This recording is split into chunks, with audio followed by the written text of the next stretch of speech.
Tous, soir d'info en seconde partie, nous recevons Monsieur Mohamedou Moustapha Diagne. Il est le directeur de la formation et de la communication au ministère de l'Éducation nationale. Bonsoir Moustapha Diagne.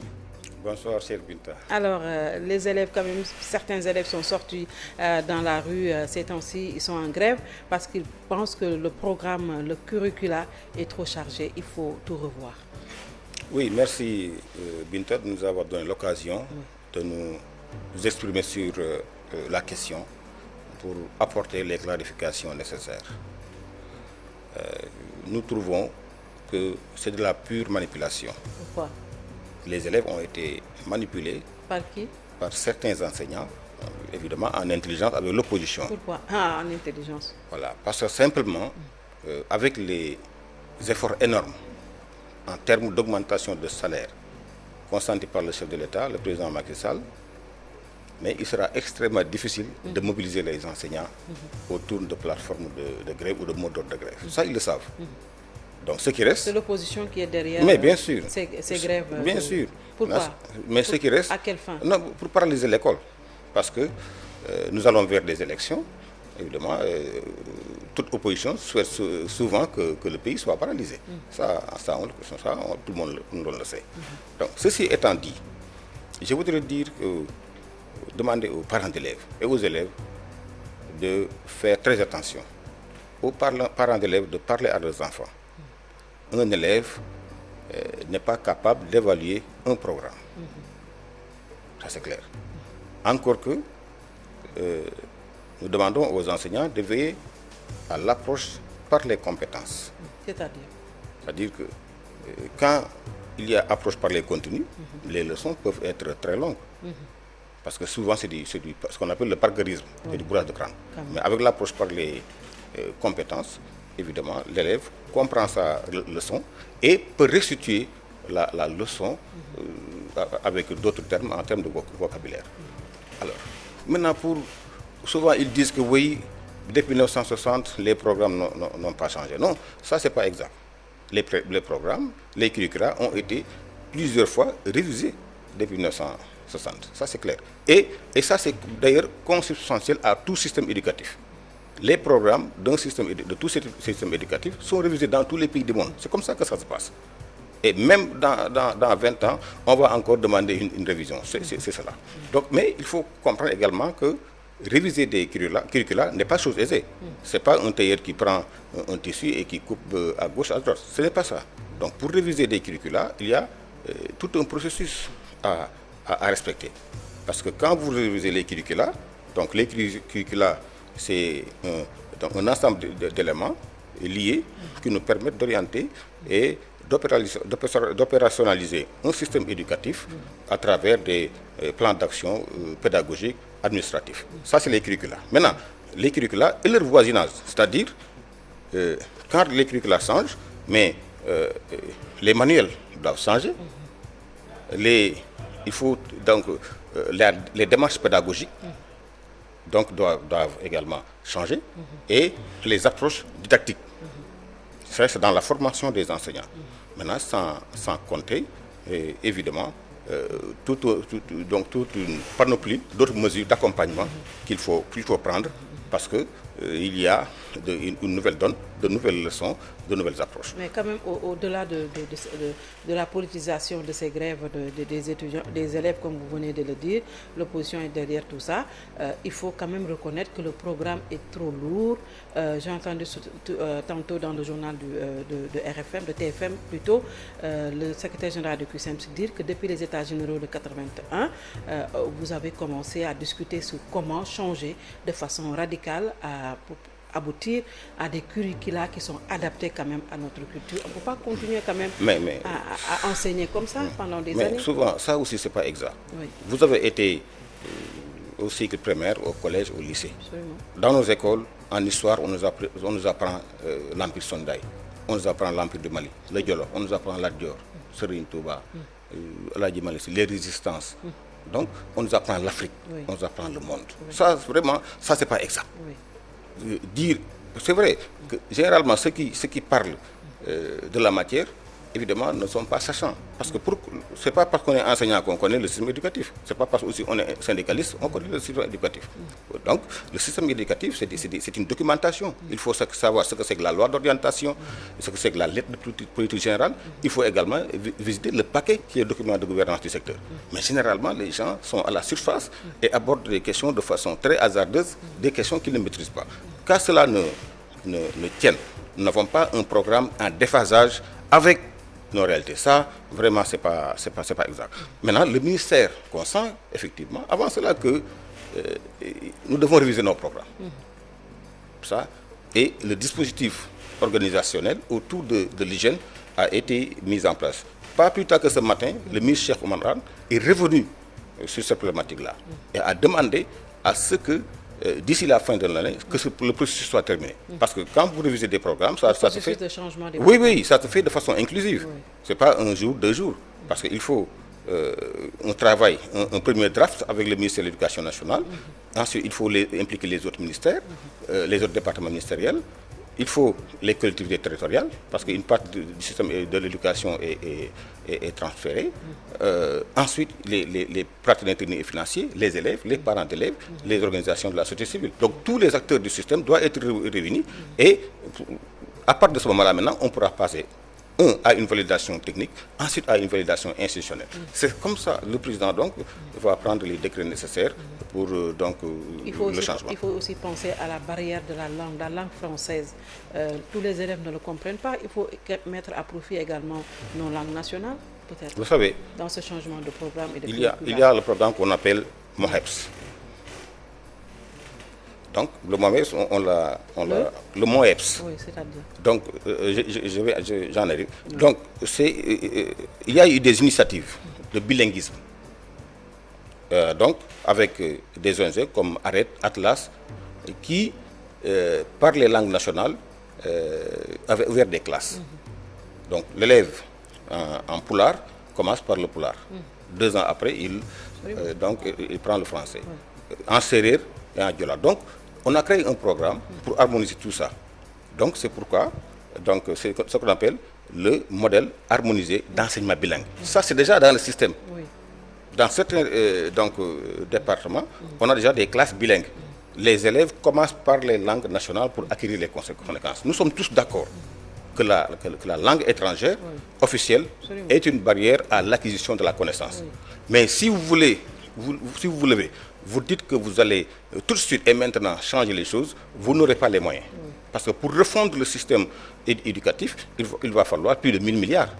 Parce que c'est tout qu'il faut changer, à part des formations des enseignants, les curricula, donc tous les manuels en Wolof, en Sérère, en Diola. Il faut avoir la volonté d'aller chercher les moyens. Avec le Covid, on a commencé, c'est un processus, on a commencé. Oui. Je vous dis, on va commencer. Oui. Encore que maintenant, il y a des résistances parce qu'il y a même des parents qui n'acceptent pas que leurs enfants commencent. Mais ça, on est en train de régler. On a commencé, on a maintenant des classes bilingues. Oui. Mais ça, c'est tout un processus pour remplacer le français, mais c'est sur peut-être un demi-siècle. Oui. Mais ce n'est pas du jour au lendemain.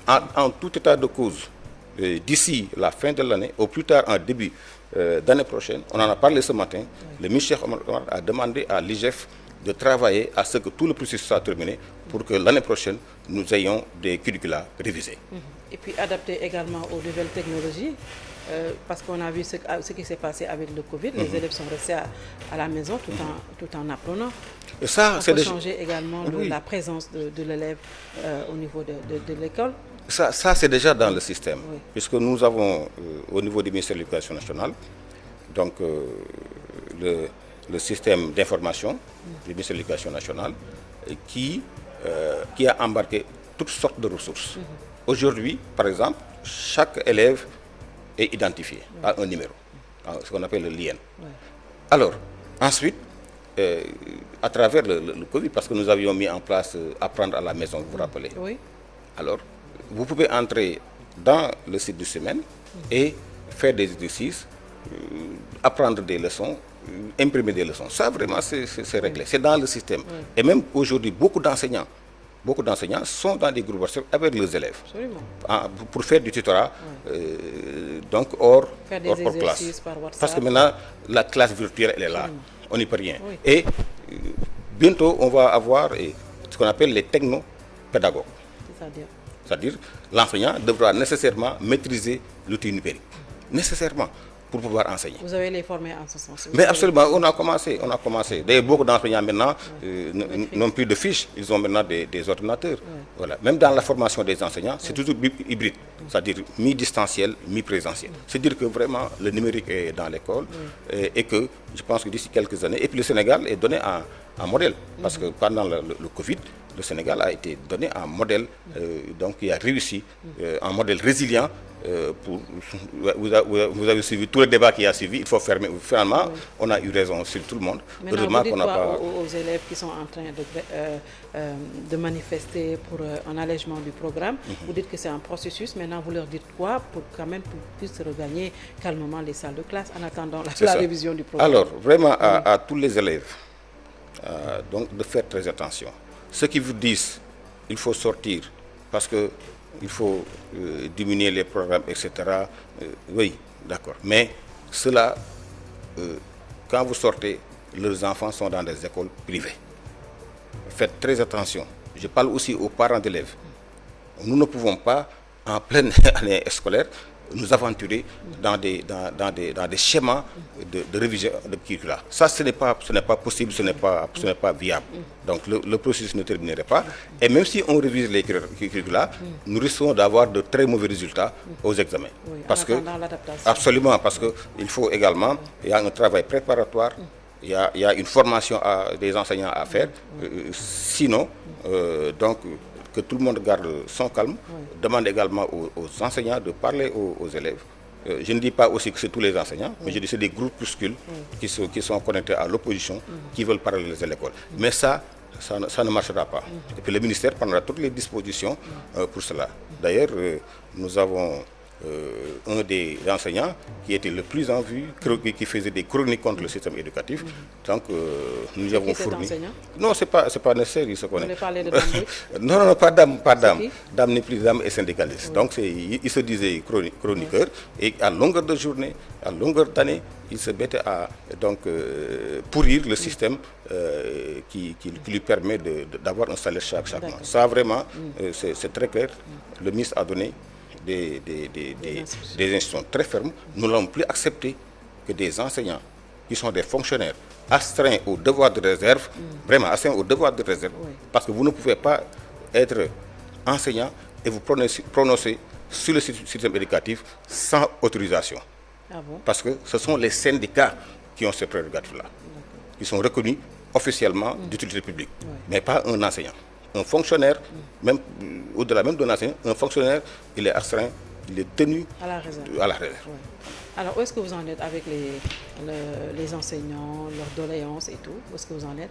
Oui, il y a 48 heures, le ministre Cheikh Oumar Anne a reçu le G7. Nous avons fait une revue. Donc de la plateforme résiduelle, puisque l'essentiel c'était les indemnités, ça c'est réglé.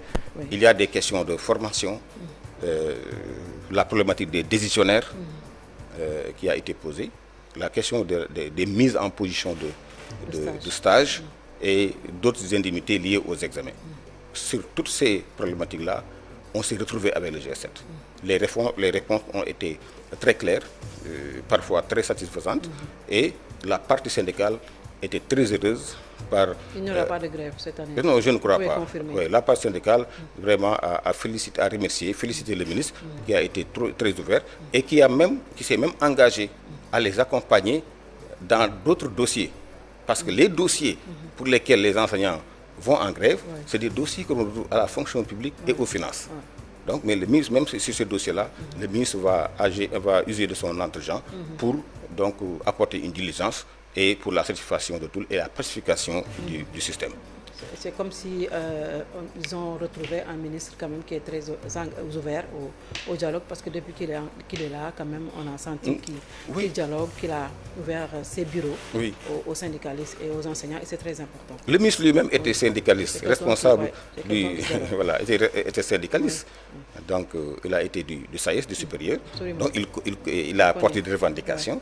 Ouais. Donc ils ont le meilleur interlocuteur. Absolument. Donc il les comprend très vite, ils se sont compris très vite. Et vraiment le ministre est resté disposé à les encadrer, à les appuyer pour que le résiduel soit réglé. Et on attend aussi l'élection de représentativité. C'est pour quand les enseignants? C'est pour bientôt. Je n'ai plus la date en mémoire. Mais je pense que c'est juste au mois de mars ou avril. Je pense au mois de mars ou avril que ça va se tenir. Mais je vous ai demandé de confirmer s'il n'y aura pas grève cette année. Vous n'avez encore rien confirmé? Non. Les enseignants vous ont donné, vous ont dit qu'ils n'auront pas en grève cette année ou pas? Non, il peut y avoir des perturbations. Mais les grèves, comme on les connaissait, ça ce n'est plus possible. Je vous ai dit, c'est des augmentations à hauteur de 100 000, 150 000, 200, 250 000. C'est-à-dire là où les enseignants, sur les autres régimes, on augmenté 15 000 francs, 20 000 francs, 40 000 francs. Le président de la République a revalorisé la fonction enseignante. Et ce ne sont pas seulement les enseignants, et même les fonctions, toutes les fonctions dirigeantes. Vraiment, en tout cas, nous avons reçu, depuis l'indépendance, presque nos salaires ont doublé. Donc, et ça, c'est le fait du président Macky Sall. Donc, dans ces conditions-là, tout syndicat conscient, responsable, c'est que s'il se mettait à faire dans la grève, mais naturellement, il aurait l'opinion sur le dos. Parce que quand même, il faut reconnaître que le chef de l'État a fait d'énormes efforts. Et ces efforts-là donc, méritent quand même que le système connaisse un peu de répit par rapport aux grèves cycliques. Alors, terminer avec un mot politique, parce que vous avez votre mouvement, vous êtes un souteneur du président de la République, un soutien du président de la République. Aujourd'hui, l'actualité politique quand même est un peu est liée à l'affaire Ousmane Sonko. Son procès a été renvoyé devant les chambres criminelles. Vous avez suivi son grand meeting de Keur Massar et les propos qui ont été tenus. Aujourd'hui, quelle est votre réaction par rapport à tout ce qui a été dit? Oui, je pense que pour ce qui concerne Synergie républicaine, le parti que je dirige, c'est très simple. Il est question de défendre l'état de droit. On ne peut pas avoir des citoyens à deux vitesses. Ça, ce n'est pas possible. Personne ne peut incriminer ou condamner ou culpabiliser Sonko tant qu'il n'y a pas procès. Par contre, le procès est indispensable, inévitable. Parce que combien de Sénégalais sont aujourd'hui dans les prisons pour viol? Viol présumé. Viol présumé. Condamnés à 2 ans, 10 ans. Mais écoutez, nous sommes dans un état de droit. Ceux qui pensent que, parce que j'ai été dans des élections, que j'ai fait de bons résultats et que je draine des milliers de Sénégalais, je ne dois pas les répondre. C'est un complot. Mais même si c'est un complot, on vous donne l'occasion de démontrer que c'est un complot. Vous dites non, je n'y vais pas. Je pense que l'État va défendre donc le droit, la justice et l'équité. Sonko est un citoyen sénégalais, Adji Sarr est une citoyenne sénégalaise. Qu'elle soit pauvre, démunie, qu'elle vienne donc de l'intérieur du pays, ça importe peu. Elle a porté plainte, elle dit détenir des preuves, il faut aller au procès. Maintenant, nous demandons un procès équitable. Ceux qui pensent que ce pays-là va brûler, il faut qu'ils descendent. On l'avait dit, il y a eu de grands chefs religieux qui ont été mis en prison. Ce pays n'a pas brûlé. De grands hommes politiques, plusieurs fois. Nous avons quand même eu le mois de mars, il ne faut pas l'oublier, 14 morts par perte de profit. Non, surtout cela. On ne peut pas, pour un dossier, avoir 14 morts et pour ces morts-là, ne pas faire justice quand même. Mais ceux qui pensent que ce pays-là va brûler, il faut qu'ils descendent. Ousmane Sonko, Inch'Allah, sera jugé. Sera jugé. Je n'ai pas dit qu'il sera coupable ou pas. Mais en tout cas, au moins, il sera jugé pour que les balances de la justice là restent droites. Parce que la justice est garant de la démocratie.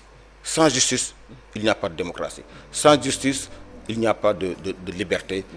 Et sans justice, c'est le début de l'anarchie. Parce que sinon... Mais tout le monde appelle quand même à l'indépendance de la justice. Il faut quand même penser aussi à ça. À commencer par les hommes politiques. Nous-mêmes, nous devons... Vous savez, moi-même, j'ai eu à aller répondre à des convocations du tribunal. Tout le monde va au tribunal. Pourquoi je m'appelle Ousmane Sonko, j'ai du monde, j'ai les jeunes avec moi, donc je ne vais pas répondre. Mais ça, c'est une vue de l'esprit. Il faut que Ousmane Sonko revienne à la raison, qu'il aille répondre, qu'on fasse le procès, parce que les Sénégalais exigent ce procès-là. Et n'accepteront pas que donc cette affaire-là soit passée par perte et profit politique. Ça, il est clair, il est évident. Nous sommes debout.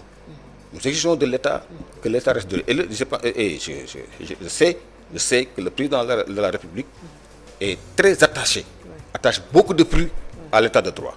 Maintenant, Sonko ne connaît pas le chef de l'État, parce que quand vous combattez Macky Sall, il vous laisse croire que vous êtes le plus fort. Alors que c'est faux. Merci.